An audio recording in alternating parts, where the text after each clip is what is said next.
proud to present Miami Metro Strand, winning entry of the 2019 Plimpton-Poorvu Design Prize. The project is about equitable development that provides mixed-income housing and amazing public amenities in a historically underinvested neighborhood in Miami.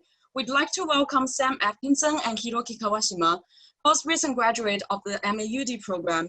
Sam has since returned to his native Nashville to work in design development, while Hiroki is joining us all the way from his hometown in Tokyo. He's now practicing as an architect and urban designer.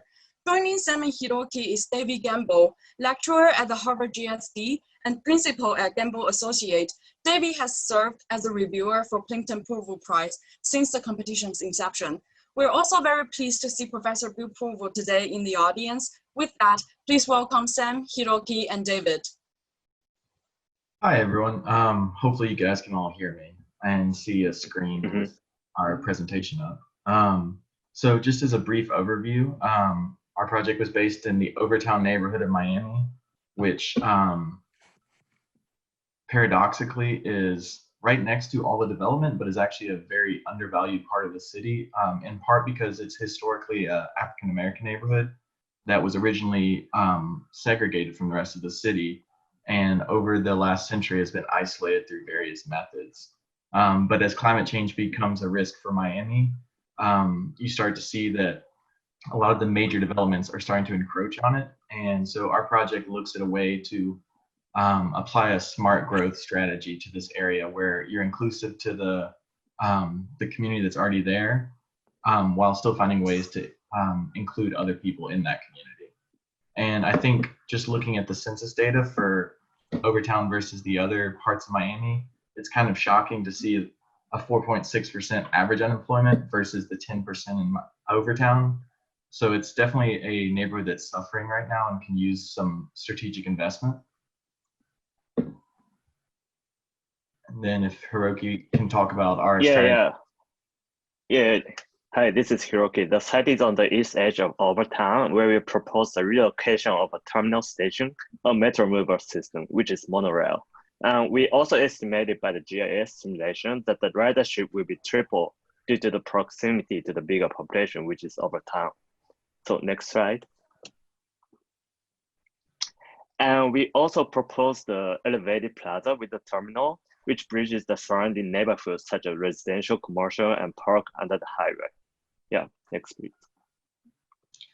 And then this strategy is based within the studio on an idea of landscape urbanism. So infrastructure is tied in with the development, and linking the various elevated transit lines together for the residents of Overtown was one of our early goals. And also trying to gain some of that potential land value increase, because a lot of the parcels just directly across the train tracks are as much as 10 times more than their neighbors across in Overtown. So there's a huge potential for things like tax increment financing, and it definitely incentivizes rental properties to really capture the value of the increasing land.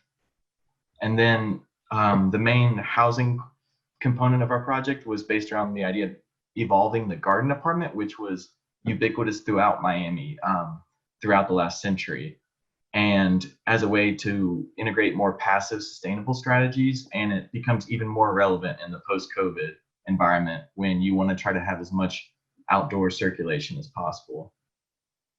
And applying that garden apartment mentality and then adjusting it to fit the site. So you see the standard bars of the garden apartment being adjusted, pushed and pulled, with density happening along the transit corridors.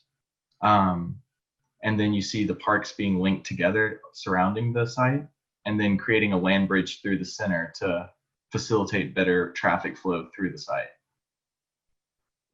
And this is showing the program distribution. The mid-rise part are consisted of affordable housing and multiple types to accommodate the diversity. And the ground and the towers are consisted of office and retail spaces. Next, please.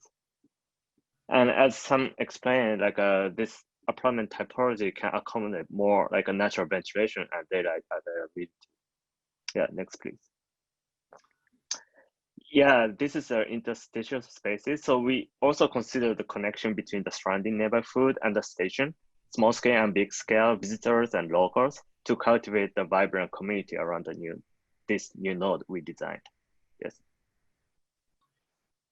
And we thought about it in basically 3 phases where it's a 1,000,000 square foot project, so it's definitely not something that could be accomplished, we believed, in one go. So the first phase would be the infrastructure, things like transit, parking, and parks, things that would kind of help to build this area up, because right now almost all these lots are vacant, whether intentionally or as a holding strategy.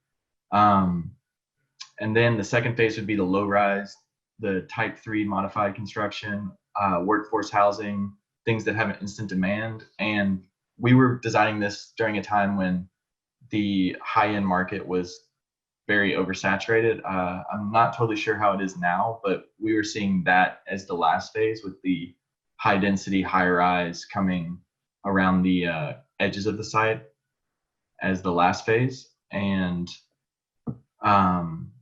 not getting too nitty gritty, we were seeing a 14.2% levered IRR after all was said and done. And there would be 629 units roughly, and 33% of those would be affordable. We set the goal of at least getting more than the typical 20% in places like Boston. And that is the overall strategy of this project. Thank you. Good morning or good afternoon, everyone. This is David Gamble, and I'd also like to thank Dixie, Malia, and George for putting together and curating such a great compilation of cases and narratives, I think revealing the complexity in real estate. So for those of you who are not familiar, Sam Plimpton and Bill Poorvu generously allocated resources for this Plimpton-Poorvu competition. 2 weeks ago, we just finished our 5th year, and every year we seem to get more and more applications. So this year we had 22 submissions. Sam and Hiroki, I think in your year, there was only 7 other that you had to compete against. So in that, it's maybe not as impressive as this year's winner. But the competition really is unique in that it's intentionally interdisciplinary. It requires projects to emerge out of coursework at the GSD. Sometimes it's a studio, like in this case. In other cases, it might be a thesis. This winter was a thesis. There's also other courses and seminars that students bring into the competition. And it focuses on feasibility as well as innovation. So feasibility in terms of market demand, in terms of design, construction, economics. And so we were really impressed with Sam and Hiroki's project because it transverse scales. They were thinking everything from the unit all the way up to a sincere urban design approach that really leveraged the transit-oriented development opportunity here by both extending one line and engaging a second one. So very unique, I think very impressive. And rather than sort of critiquing it too much, I actually have some questions for Sam and Hiroki. The first one is, I'm curious, as 2 urban designers developing a project in a studio culture, how your back of the envelope, which actually looked like a pretty big envelope, changed your perceptions of the project, and how you went from a design studio endeavor to a project that really required some calculations and some real estate demands. I think we both kind of came into the studio being interested in the architect as developer kind of mantra that's, I think, been cultivated in the GSD. And at least for me, a lot of this is based on, I was in various real estate classes in the fall during this studio. So this was kind of a chance to apply pro formas to the project. And I know Hiroki and I talked a lot about that, where maybe some of the other students were thinking about landscape moves. We were thinking about phasing strategies and how we can kind of intersperse these units. I don't know if there's anything you want to add, Hiroki. Yeah. Like maybe like after graduation, like me and Sam are both doing like a urban design or like a kind of a bigger scale project, like comparing to architecture. But it's I think like in the coursework and in the professional work, like the most important is like how can we like leverage the underlying value of the site, or the potential of the site. So, and that's also like so that's just important for both. So like we learned how to approach to them like during we were in GSD, I think.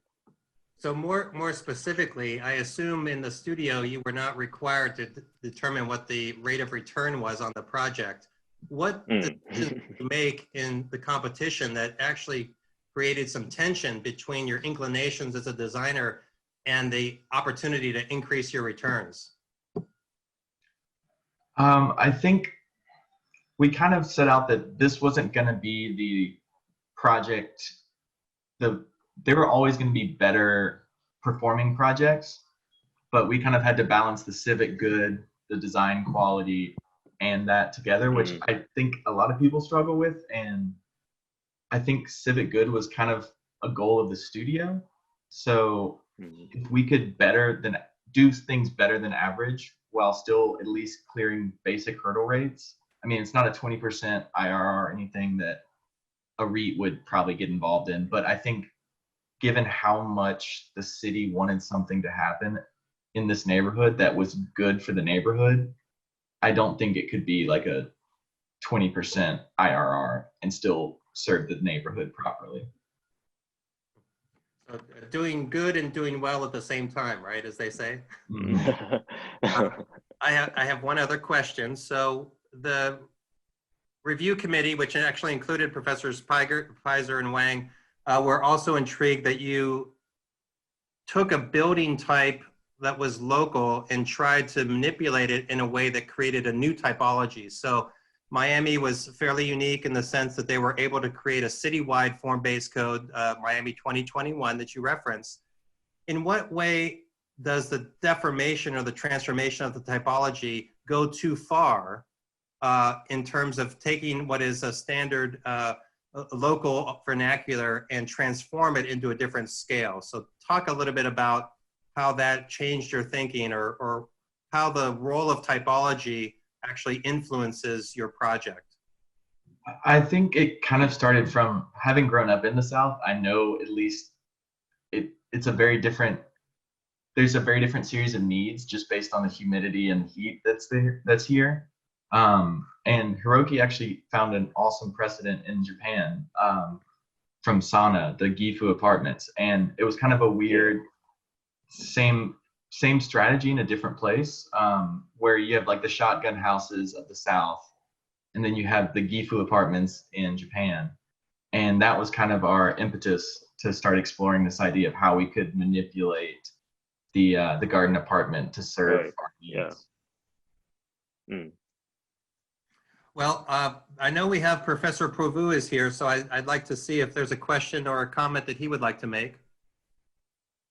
Well, first of all, I'd like to congratulate Dixie and all the people for having put this together, because I think what you're doing is really important as the design school tries to deal with more and more remote learning, and how people can collaborate in ways that may be even more useful than in-class issues. Because to me, the fact that each one of you could take a proposal and then put it out to your fellow students for comment and discussion would seem to me terribly valuable, and a lot more than perhaps you could even do in the classroom. And because I think what we're really talking about here is new ways of communication. And I think that what you're doing with the review is certainly great. Now, as to these particular proposals, what really impressed me is every one of you picked a topic that was really a very complicated, difficult project, where you were really working uphill, running uphill on trying to figure out how to, as Sam put it, put the civic good and make it work in a practical sense. And so I think that picking these topics was a fascinating way to go. And I found I learned a lot from listening to all of you. I'm sort of fascinated that half of the projects are Asian projects, and I wonder if that's a reflection of the GSD at this point in time. My only comment on any of the projects is I wonder what's going to happen to the housing issues in Hong Kong if 1 million people move to Britain as Boris Johnson invited.